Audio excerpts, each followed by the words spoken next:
Bom, nós vamos abrir a palavra de Deus na segunda carta de Paulo aos Coríntios, capítulo 4. E vocês serão meus cúmplices. Se você vê a pessoa dormir, você me mostra que a gente vai acordar ela. 2 Coríntios, capítulo 4.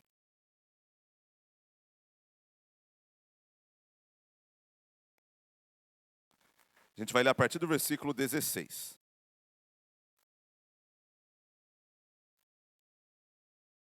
Enquanto isso, eu abro o visual aqui.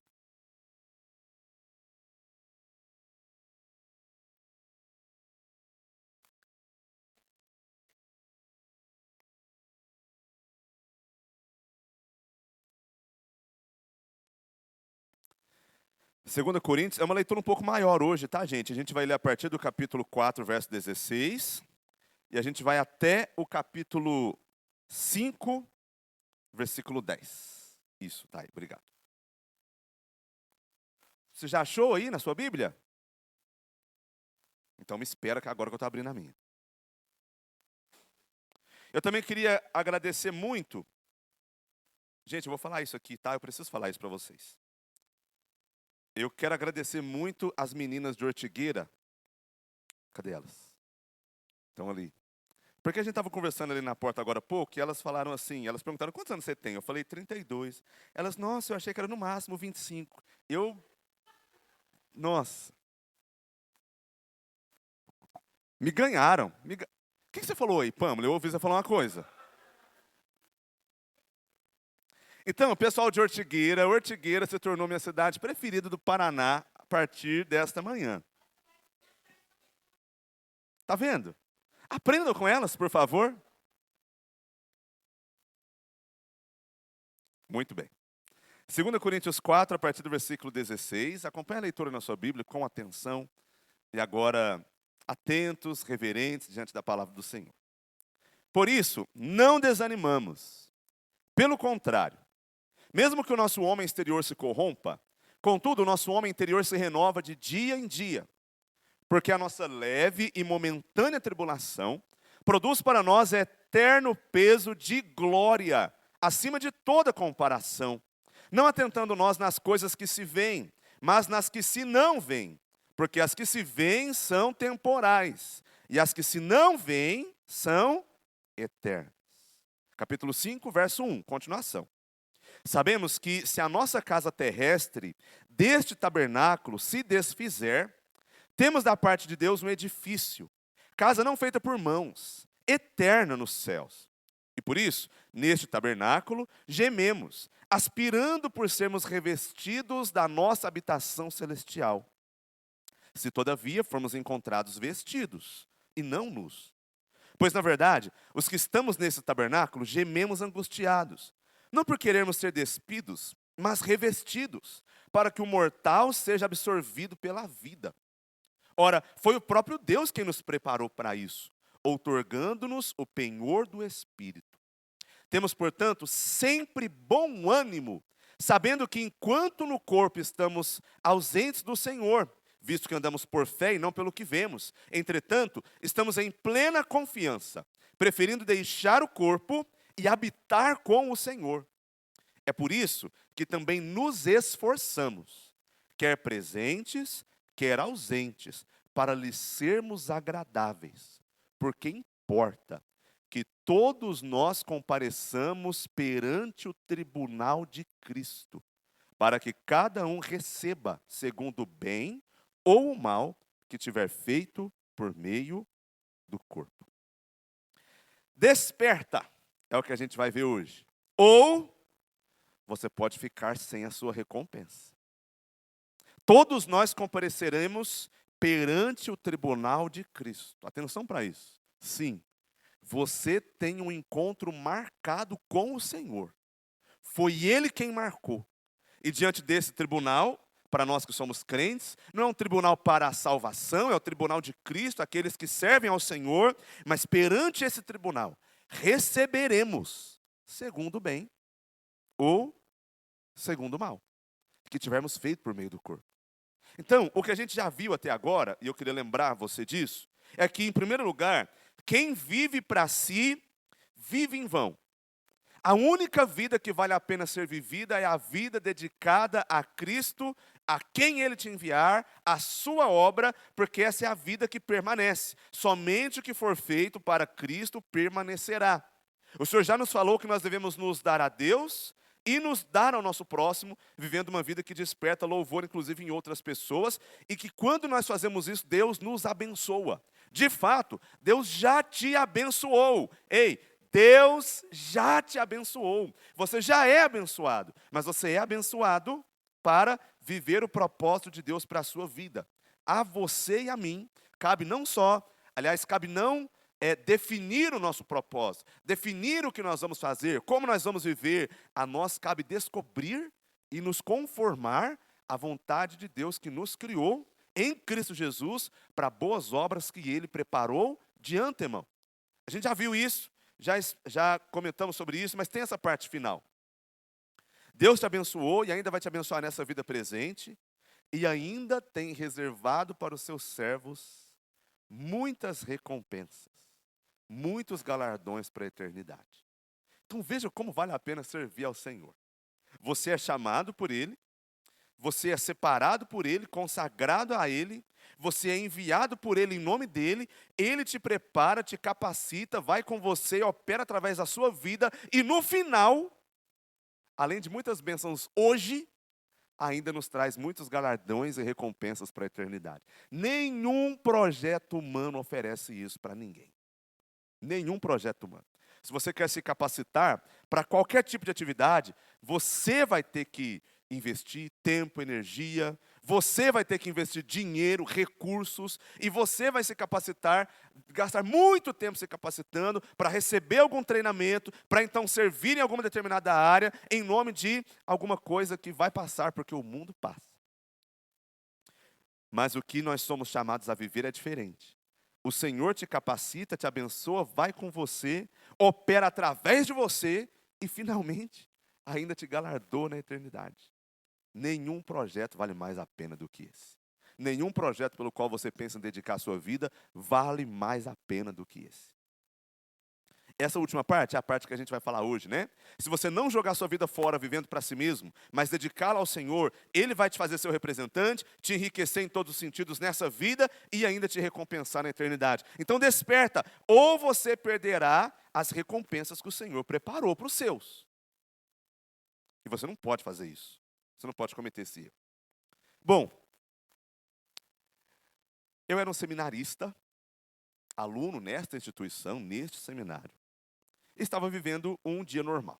Acordei cedo, fiz o meu devocional, fui para o refeitório, tomei café da manhã, depois eu fui para a aula, almoçamos, e aí nós fomos para o horário de serviço. Na minha época era a partir da 1h15, se eu não me engano. Trabalhamos até, acho que era a partir da 1h30, trabalhamos até as 4h15, que era um dos meus horários preferidos, quando batia o sinal para acabar o horário de serviço. Tomei banho, fui para o dormitório, o jantar seria servido às 18h20 ou 18h30, uma coisa assim. E nesse meio tempo, estava eu com alguns colegas aqui no dormitório, aqui na sala do dormitório, conversando, passando o tempo, esperando o horário do jantar. O telefone toca. Alguém atende? Não me lembro quem foi que atendeu.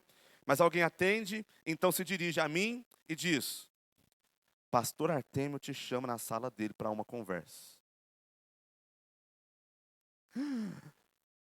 Você que não estuda aqui, não entende o impacto dessa frase. E você que não conheceu o pastor Artêmio, não entende o impacto dessa frase. Bem, ele era um homem muito temente a Deus, cheio do Espírito Santo, que transmitia muita sabedoria e também comunicava muita autoridade. E não só isso, ele era o diretor da escola. E mandou me chamar. Bom, naquele momento, gente, o tempo parou para mim. Tudo perdeu a cor, ficou cinza. O tempo parece que começou a passar mais devagar. Eu olhava ao redor para os meus colegas, esperando um olhar de alento, de consolo, mas eles me olhavam ou com um olhar de misericórdia, ou com um olhar de que quem sabia que eu tinha aprontado alguma coisa, tipo de acusação. Alguns estavam assim para mim.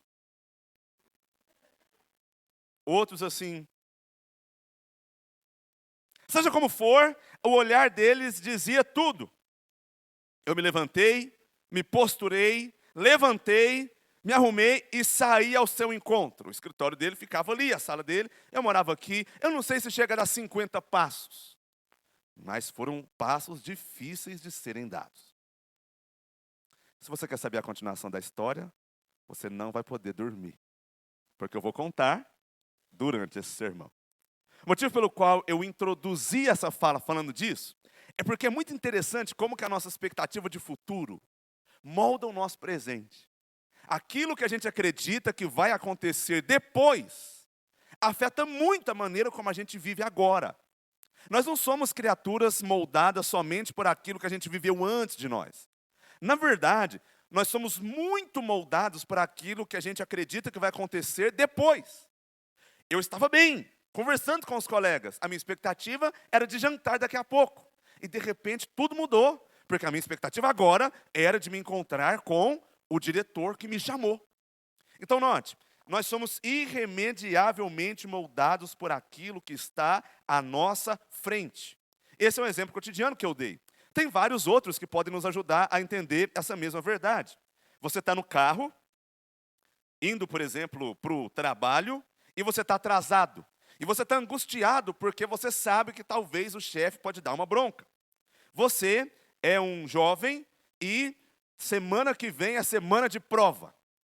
E você já está durante essa semana pedindo oração, cantando aleluia, o grande eu sou, com sua voz me chama a existir, chama o conhecimento da matéria a existir, porque você sabe que tem um compromisso importante que vem. Tais exemplos ilustram aquilo que o apóstolo Paulo está comunicando para a gente no nosso texto. Se dedicar a Cristo, negar a si mesmo, ir na direção do outro, administrar o que você tem, levando em consideração a missão de Deus, a vontade de Deus, o amor de Deus, nada disso é fácil, na verdade.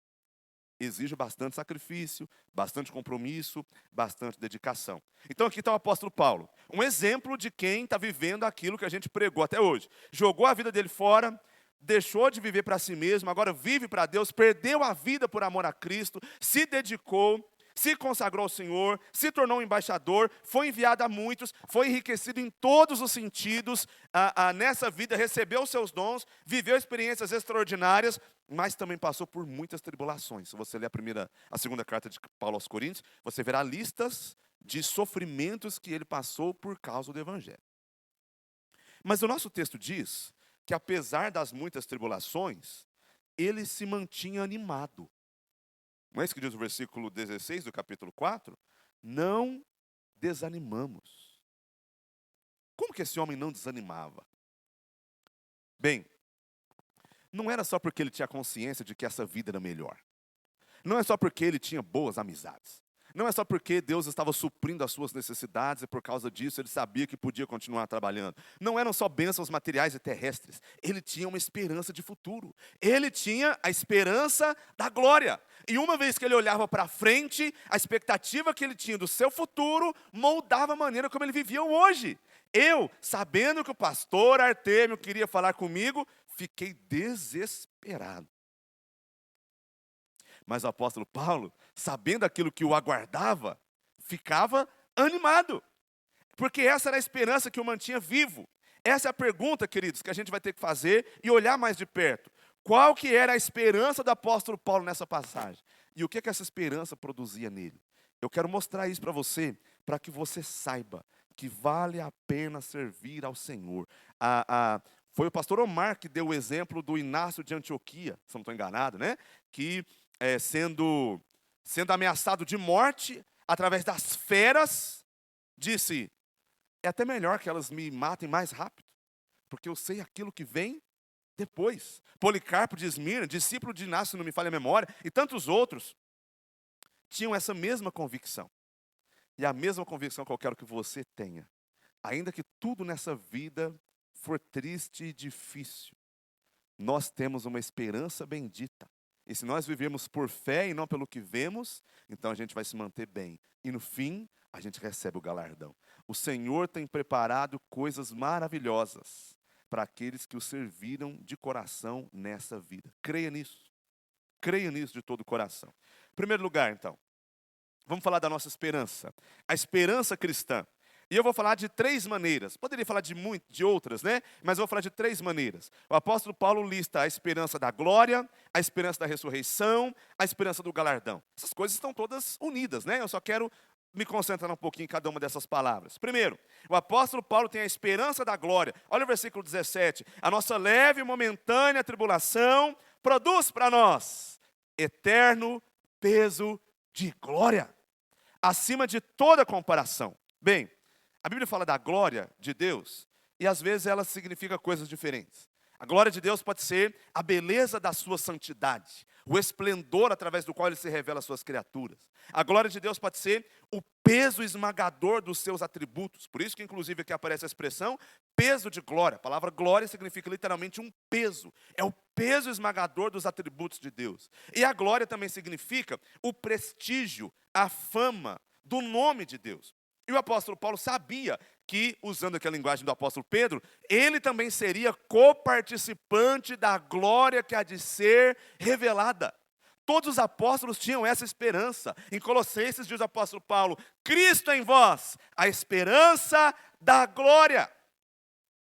Seremos coparticipantes da glória que há de ser revelada. Jesus, em João capítulo 17, faz uma oração. A famosa oração sacerdotal que você já ouviu. E na sua oração ele fala da nossa unidade com Ele, com Jesus, assim como Jesus é um com o Pai. Está lá no final do capítulo 17 de João. De maneira que ao mesmo tempo Ele nos revela a sua glória, Jesus diz, para que vejam a minha glória. E Ele não só nos faz ver a sua glória, mas Ele nos comunica, Ele nos transmite a sua glória. De maneira que nós somos transformados, lembra desse versículo? De glória em glória, segundo a imagem do nosso Salvador. Por isso, queridos, que a glória que nos é revelada também nos é transmitida e nós vamos sendo revestidos dela. De uma maneira difícil de explicar, mas Deus não quer apenas nos mostrar uma coisa bonita. É como se essa beleza, essa glória de Deus nos engolisse. E você sabe que na prática é assim. Eu sou de Minas Gerais, irmãos. Eu moro em Campinas, né? Vai fazer 9 anos, mas eu sou de Minas Gerais. Minas é um estado tão bom, mas tão bom, que Deus falou assim: vou dar um espinho na carne para eles não se ensoberbecerem. E o espinho na carne é que não tem praia lá. Então, Minas é ótimo, mas não tem praia.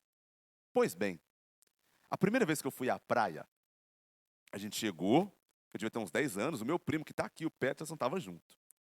E aí, a gente chegou e meu avô, que dirigiu o carro, parou o carro na praia. Naquela altura, era só para a gente ver. Atenção, só para a gente ver. Porque nós iríamos em casa, iríamos nos trocar, etc, etc. Depois a gente voltaria. A gente só deu uma paradinha para olhar.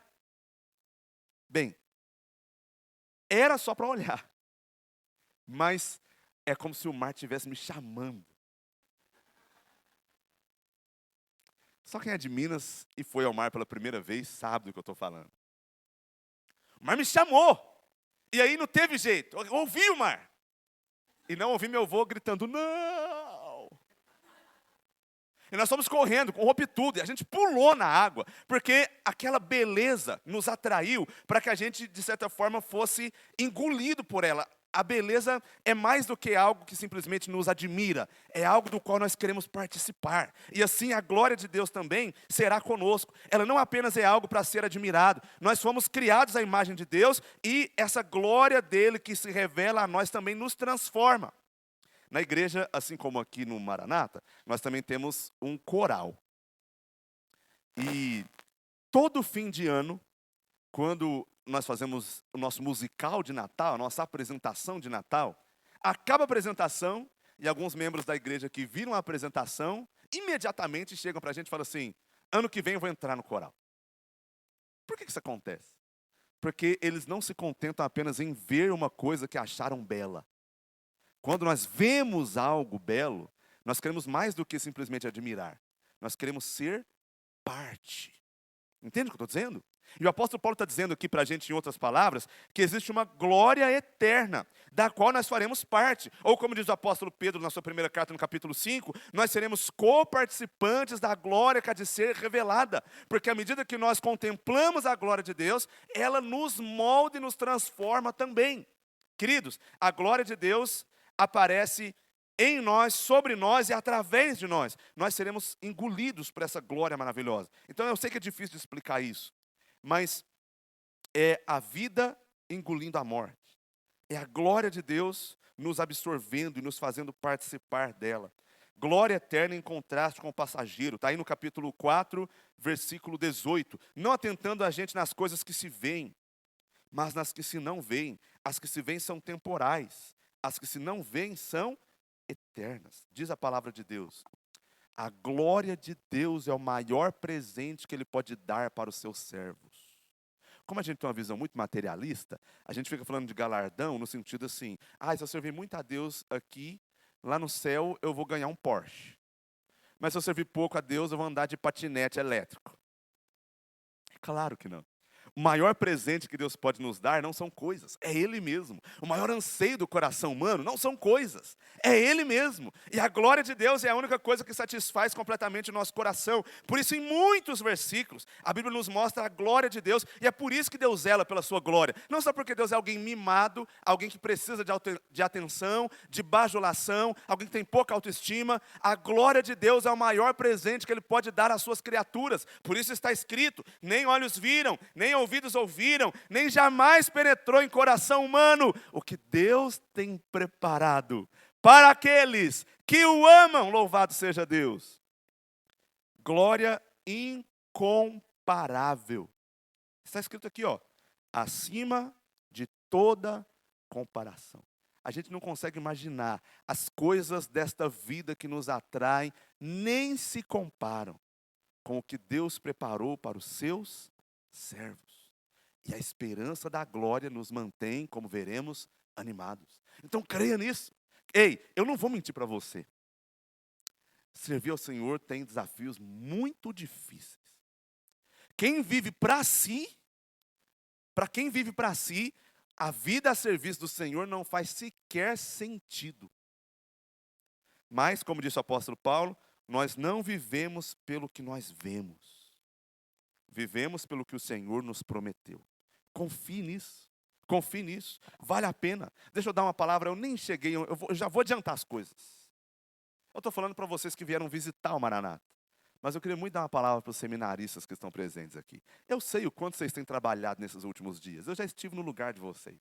Eu sei que vocês passam por muitos desafios aqui também, nesse processo de preparo, de lapidação, de aperfeiçoamento. Muitas coisas passam na nossa cabeça e de vez em quando a gente entra em crise mesmo. Eu sei disso, eu estive aí. Vou dizer uma coisa para você. Depois que você sair daqui e for para o ministério, piora!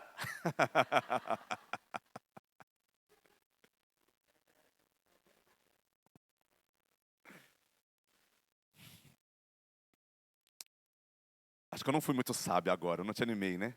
Espera, não acabou. O pastor Omar fala sobre isso para eles. No começo é assim mesmo, já ouviu essa frase? Depois piora. Bem, a gente passa por situações como essas, irmãos. O ministério não é fácil, não é para qualquer um. Mas se você tiver os seus olhos fitos na esperança da glória, nas promessas do Senhor, aí você se mantém firme. Porque as coisas dessa vida nem se comparam.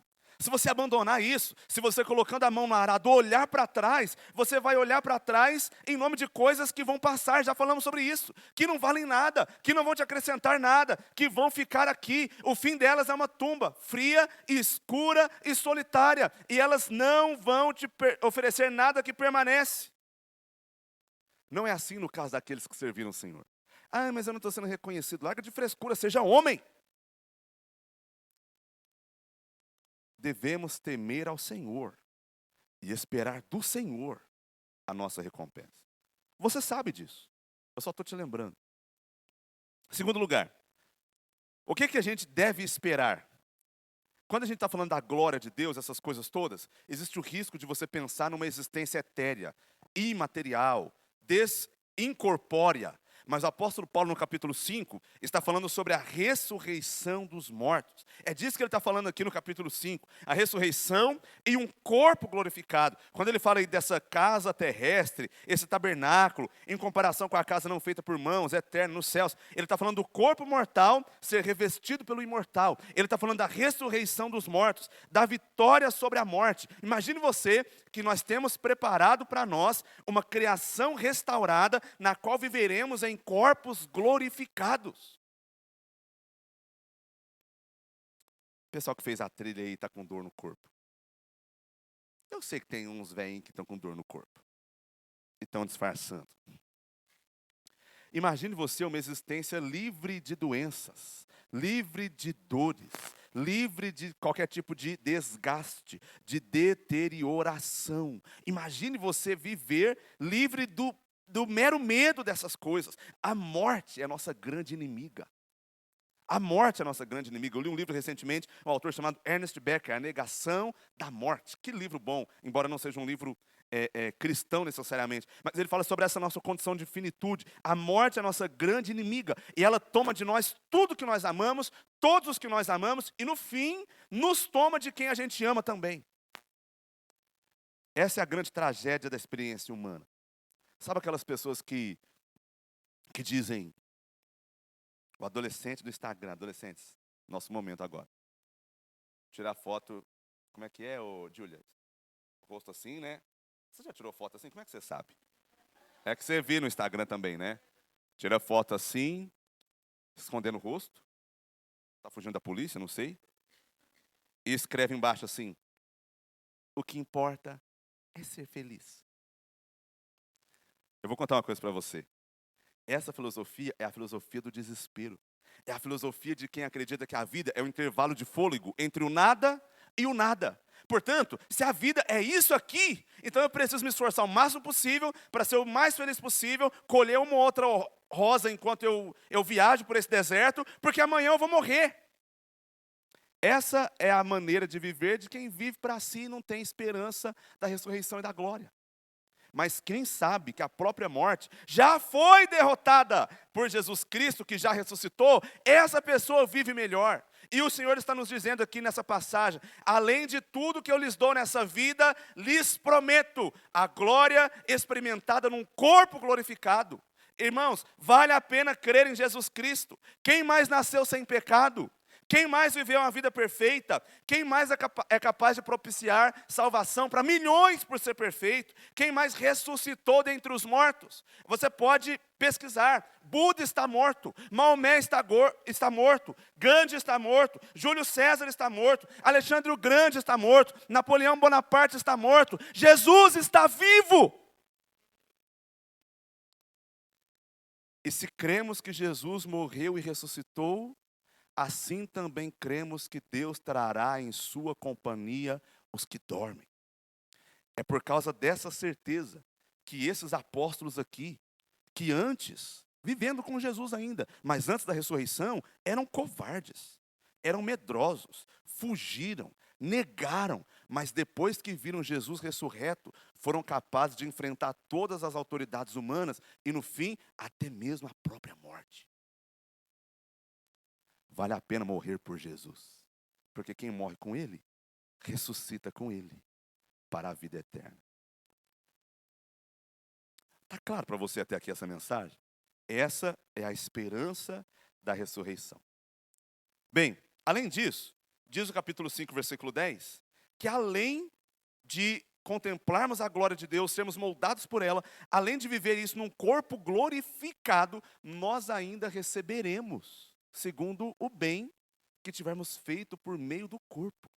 Não tem promessa de emprego em grandes multinacionais, em corporações famosas, vantajosas para os seus funcionários, que se compare com isso aqui. Capítulo 5, verso 10. Importa que compareçamos perante o tribunal de Cristo, para que cada um receba segundo o bem ou o mal que a gente fizer por meio do corpo. Ouça bem, isso mostra para a gente que as coisas que nós fazemos nessa vida têm valor real. Eu quero que você saiba disso. Mesmo as coisas menores, mesmo dar um copo de água para alguém em nome de Jesus, diz a Bíblia que isso não passará despercebido, porque o Senhor vê e o Senhor vai retribuir. Isso é uma excelente notícia. Eu converso de vez em quando com pastores mimizentos. Acabei de falar um negócio que eu não devia. Eu converso de vez em quando com pastores passando por dificuldades. A gente também passa e a gente também tem crise de quando em quando. Mas uma grande crise de pastores é que eles trabalham muito e ninguém reconhece. Só quem é pastor sabe disso e quem está no ministério sabe disso. Você se dá para pessoas que não se importam. E se esforça para servir aquelas pessoas e conduzi-las a Jesus Cristo. E essas pessoas elas nem sequer entendem que isso é uma coisa boa para elas. E isso deixa a gente em crise. Será que o meu ministério está valendo mesmo a pena? Ninguém está reconhecendo, ninguém está aplaudindo. Existem casos, inclusive, que não só as pessoas não reconhecem. Existem casos em que as pessoas efetivamente se opõem. Isso acontece. E aí, será que faz sentido viver assim? Por que a gente sabe que faz? Porque, gente, o que a gente faz nessa vida tem valor. Tem valor. Mesmo coisas pequenas. Jesus disse: eis que venho sem demora e trago comigo o meu galardão. Lembre-se disso, o Senhor Jesus está vendo o nosso esforço, vendo as nossas renúncias, vendo o nosso trabalho. E o apóstolo Paulo está dizendo: vamos comparecer perante Ele. E se somos servos fiéis, servindo ao Senhor, diz a Bíblia, receberemos segundo esse bem. No fim de tudo ainda seremos recompensados. Se não há esperança de vida eterna, se não há esperança de que existe algo além dessa vida, então, o apóstolo Paulo tinha toda a razão, né? A conclusão lógica é uma só: comamos e bebamos, porque amanhã morreremos. Mas não, existe mais. E por isso, você deve despertar. Você deve despertar. Caso contrário, você pode perder as bênçãos reservadas pelo Senhor para você. Retomando a história do pastor Artemio agora. Lembra dela? Comecei com ela lá no começo, né? Pois bem. Com a boca seca, trêmulo, fui em direção à sala dele que ficava bem ali. Eu não fazia a menor ideia do que esse homem queria comigo. Cheguei lá. Pois não, pastor Artemio. O pastor Artemio sempre foi de poucas palavras. Ele disse: sente-se. Nossa, Jesus. Eu estava na esperança dele falar alguma coisa comigo e eu na porta, ele sentado lá, mas ele me mandou entrar. Eu entrei, me posicionei, sentei lá. Pois não, fingindo costume, mas eu estava morrendo por dentro. Bom, eu estava devendo. Algum seminarista agora, nesse momento, vai falar: ai, Jesus, minha história. Eu estava devendo, porque eu sou de uma família pobre que não tinha condição de me apoiar. E a minha igreja sempre me apoiou, mas ela não conseguia me apoiar integralmente, porque também era uma igreja muito pequenininha. Então, eu tinha algumas dívidas lá. Aquilo era muito humilhante para mim. Eu me sentia muito mal mesmo, sofria por causa daquilo. E aquilo me causava certa confusão com respeito à minha fé. Deus não ia suprir. Vim aqui, larguei tudo, e agora estou passando por isso e tal. Bom, não só isso. Por conta da dívida, eu fazia horas extras no trabalho. Era possível fazer isso, pelo menos no meu tempo, não sei como está agora. E eu ficava fazendo horas extras. Mas não dava tempo de fazer muita hora extra. Fazia 1, 2 horas, era o que era possível. E era insuficiente para resolver minha situação. Aí agora eu tenho que comparecer perante o diretor, em dívidas, incapaz de fazer mais pela minha própria situação. O que vai acontecer? Bem, o que aconteceu foi que eu me sentei diante dele e ele falou assim, alguma coisa nesse sentido, né? Eu tenho visto o seu esforço e eu vou direcionar para você uma oferta que chegou aqui no Maranata para algum aluno. Gente, o negócio já mudou, né? Entende? Eu sentei lá esperando Você entende? E daqui a pouco a esperança, a cor voltou, a boca salivou mais uma vez. Quando ele falou a palavra oferta, Bom, você entende o que eu estou falando. Só que a oferta que ele tinha para mim era muito maior do que aquilo que eu teria condição de ganhar com as minhas horas extras. Então, atenção. Ele diz, eu sei que você está se esforçando. E me deu muito além do que aquilo que com horas extras eu conseguiria fazer. Aí quitou minha dívida. E foi um momento tão feliz. E eu queria que você soubesse que o Senhor sabe que você está se esforçando. Eu nem sabia que o pastor Artemio me notava. Era solteiro nessa época. Mas ele estava vendo. E da mesma forma o Senhor está vendo. Nosso esforço não passa despercebido. Tem um texto em 2 Timóteo, capítulo 1, acho que é o verso 9, que eu gosto muito, que fala assim, o Senhor conhece os que lhe pertencem. O Senhor conhece os que lhe pertencem. Jesus disse, eu venho sem demora, e comigo está o galardão que tenho, para retribuir a cada um, segundo as suas obras. Então, o tribunal de Cristo é esse lugar, onde nossas obras serão avaliadas, para serem recompensadas. Que bênção! Saber que nossos pecados já foram julgados, mas há recompensas para quem o servir fielmente. Há recompensas para quem o servir fielmente. Eu não sei exatamente do que se trata essas recompensas, eu tenho que ser honesto para você. Eu acho que não tem a ver com dirigir um Porsche nas ruas de ouro ou andar de patinete elétrico. BYD. Tem BYD no céu? Você sabe o que é BYD, né? Pelo amor de Deus. Carros elétricos. Homens de verdade não gostam disso. Tem que ter um motor roncando. Enfim, estou falando demais. Eu suspeito que isso tenha mais a ver com o que seremos do que com o que nós teremos necessariamente. Essa visão materialista nossa acaba influenciando a nossa interpretação. O fato é que a gente precisa ordenar a vida à luz da realidade que nos encontraremos com o Senhor, para recebermos dele o galardão e retribuição às nossas obras nesse mundo. Saiba disso. A sua vida, o seu serviço, o seu esforço, o seu sacrifício, essas coisas não passam despercebidas. Mesmo que ninguém nesse mundo veja, o Senhor vê. Ele conhece os que lhe pertencem. E Ele tem o galardão reservado para aqueles que são seus. Mas se você ficar dormindo, você não os receberá. Então desperta, senão você vai perder as várias recompensas que o Senhor reservou para os seus servos. Finalmente, essa esperança produz algo em nós. Essa é a parte final, e agora eu serei breve. Produz ânimo e produz esforço. Gente, sem esperança, não há nenhum fundamento para a moralidade, não há felicidade e não há força para superar os obstáculos. Eu quero ler uma pesquisa para você. Abril de 2016, vai fazer 10 anos, né? Artigo de primeira página no New York Times. Primeira página. A taxa de suicídio nos Estados Unidos é a maior em 30 anos. Primeira página no New York Times. Taxa de suicídios é a maior em 30 anos, nos Estados Unidos.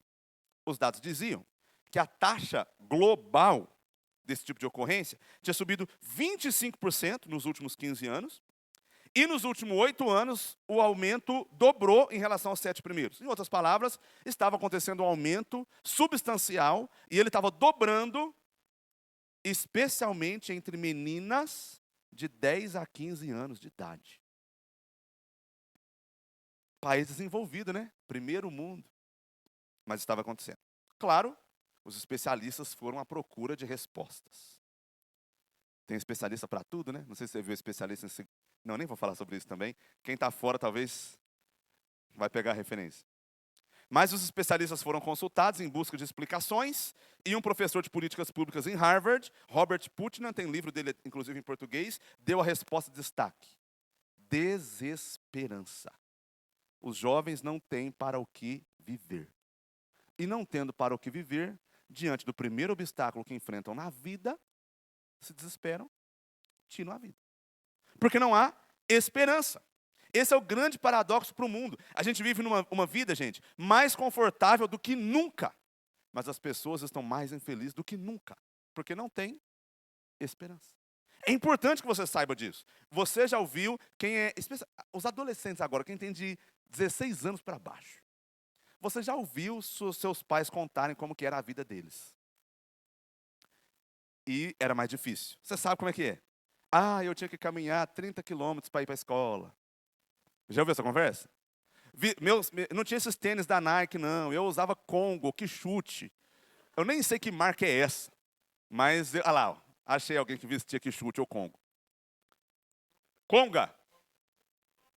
Conga. A escola não tinha cadeira, a gente sentava no chão. Não tinha telhado, a gente se molhava. Eu não tinha caderno, escrevia no papel de pão. Não tinha professor, eu dava aula para mim mesmo. E depois eu andava 30 quilômetros de volta para casa. Atravessava um rio com crocodilos, etc, etc, etc. A vida está ficando mais fácil.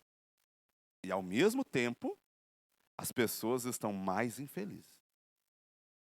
O que aconteceu? O que aconteceu é que não há esperança. No mundo do entretenimento, os temas mais representados na literatura, na ficção, estão ligados à busca por esperança em meio ao desespero. O que prende a gente quando a gente assiste The Walking Dead? Alguns de vocês sabem o que é isso, né? Muitos sabem. Quem sabe o que é The Walking Dead? Perderam a salvação agora, se entregaram. Pastores, veja, anota aí, ó. Eu não sei o que é isso, não. Me falaram que isso existe. Mas por que isso capta a gente? Porque é um mundo pós-apocalíptico em que pessoas estão tentando sobreviver e o maior drama é: para que viver? Vale a pena continuar vivendo? Qual é a razão da vida? Existe ainda alguma esperança no meio do desespero? Então, é por isso que essas coisas nos captam com tanta força, porque retratam o drama humano em busca de esperança. E ninguém oferece esperança tão bem quanto o cristianismo oferece. A gente já falou disso, agora eu vou falar dos efeitos. Quais são os efeitos da esperança cristã? 1. Não desanimamos. Capítulo 4, verso 16 fala isso, nós não desanimamos. Depois o capítulo 5, versículo 1 fala também. E outras passagens, o versículo 10. O grande problema é que a vida é dura. E nós estamos perdendo a capacidade de lidar com os desafios da vida porque nós não temos esperança. Então, sem esperança, nós ficamos fracos. Não conseguimos sacrificar os prazeres imediatos por propósitos maiores. Por que a gente perde a vida em nome de Jesus hoje? Porque ele diz que quem perder a vida por amor a ele, vai encontrá-la depois. Mas se não tem nada para encontrar depois, não faz sentido perder agora. Sem esperança, portanto, não vale a pena sacrificar prazeres imediatos por propósitos maiores num mundo como esse. Só é capaz de fazer sacrifícios quem tem esperança. Só é capaz de pisar na areia quente da praia quem sabe que o mar está logo ali. Caso contrário, se for só areia quente para pisar, não faz sentido. Então é a esperança que nos dá força para vencer os obstáculos da vida. Ei, a vida é dura mesmo. Para quem quer servir ao Senhor, seja em qual for o seu ministério, seu chamado na igreja, qual seja a área, vai ser difícil. Difícil, não é brincadeira, é guerra. Não é um parque de diversões, é batalha, luta, todo dia. Mas se nós temos esperança do prêmio, então vale a pena fazer sacrifícios. Aí sim, a gente troca o que é passageiro por aquilo que é eterno. Aquilo que a gente vê por aquilo que a gente não vê. Aquilo que é bom por aquilo que é perfeito. Nessa carta, o apóstolo Paulo enumera muitas vezes como que ele sofreu por Jesus. Tinha gente que questionava o apóstolo Paulo, falava: esse homem não pode ser apóstolo. Como que ele é apóstolo e passa tanto perrengue assim na vida? Isso está escrito na nova tradução da linguagem minha mesmo, que eu acabei de fazer. Mas você entendeu. Mas o apóstolo Paulo, apesar de tudo, não desanimava, porque a esperança traz consolo, encorajamento, e pela esperança nós podemos ser firmes, constantes, sempre abundantes na obra do Senhor. Porque a gente sabe que no Senhor, nosso trabalho não é vão. Não é vão. Para terminar, a gente não só não desanima, se manter animado, como a gente também se esforça para continuar sendo fiel. Olha aí o capítulo 5, versículo 9. Por isso também nos esforçamos, quer presentes, quer ausentes, para lhes sermos agradáveis. Depois daquele encontro com o pastor Artemio, que eu mencionei, vocês acham que eu passei a trabalhar mais ou menos? Claro que foi mais. Claro que foi mais. Por quê? Porque ele diz: eu vejo seu esforço. Eu descobri que ele via meu esforço. E ele me recompensou acima dos meus esforços. Então eu sabia que valia a pena. E uma vez que eu sabia que vale a pena, o que eu fiz depois? Me esforcei mais. Paulo diz, nos esforçamos para lhes sermos agradáveis. Irmãos, despertem. Vocês estão tentando ser aprovados por homens, ser agradáveis diante dos homens. Vocês estão se vendendo por causa de likes no Instagram, visualizações em TikTok. Pelo amor de Deus, isso não vale nada. Você quer ser agradável ao seu pai, sua esposa, seu professor, seu chefe, seu amigo, seu pastor? Se esforce para ser agradável a Jesus Cristo. Mortifique o que não o agrada e viva orientado pela esperança da recompensa. Ela está reservada para a gente. Por que vale a pena servir ao Senhor e dar a vida ao Senhor? Porque além de todas as bênçãos dessa vida, o galardão ainda nos espera. Então se dedique, se esforce, continue, persevere. Não jogue sua vida fora. A gente já falou sobre isso. Dedique a sua vida ao Senhor, vá com Ele a quem Ele te enviar, exercite os dons que Ele te deu, desfrute das suas bênçãos, e quando as dificuldades aparecerem, elas vão. Quando aparecerem, persevere animado, persevere se esforçando, porque o que te aguarda é a ressurreição dos mortos, a glorificação e a recompensa, e o galardão recebido das mãos do próprio Senhor Jesus Cristo. O que mais que você pode esperar, gente? Quem mais vai te oferecer isso? Quem mais vai te oferecer isso? Ninguém mais. Muitas bênçãos desde já, e no fim, recompensa e glória. Mas o tempo se chama hoje. Quem dormir, pode perder. Mas quem se esforçar, vai colher. Vai colher a recompensa. Eu já tomei a minha decisão. Eu já tomei a minha decisão.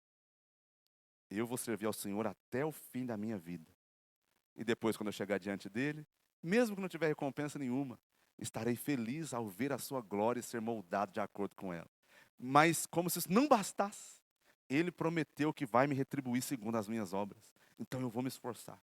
Eu quero convidar você para se esforçar também. Para manter os olhos na esperança da eternidade. E assim, não perder aquilo que o Senhor reservou para os seus.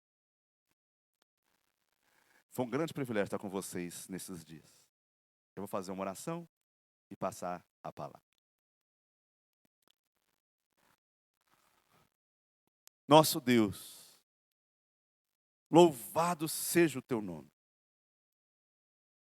Que bom que o Senhor nos deu a esperança da glória. Eu só te peço que, diante dessa esperança bendita e maravilhosa, muito acima do que eu tenho condições de expor aqui para meus irmãos,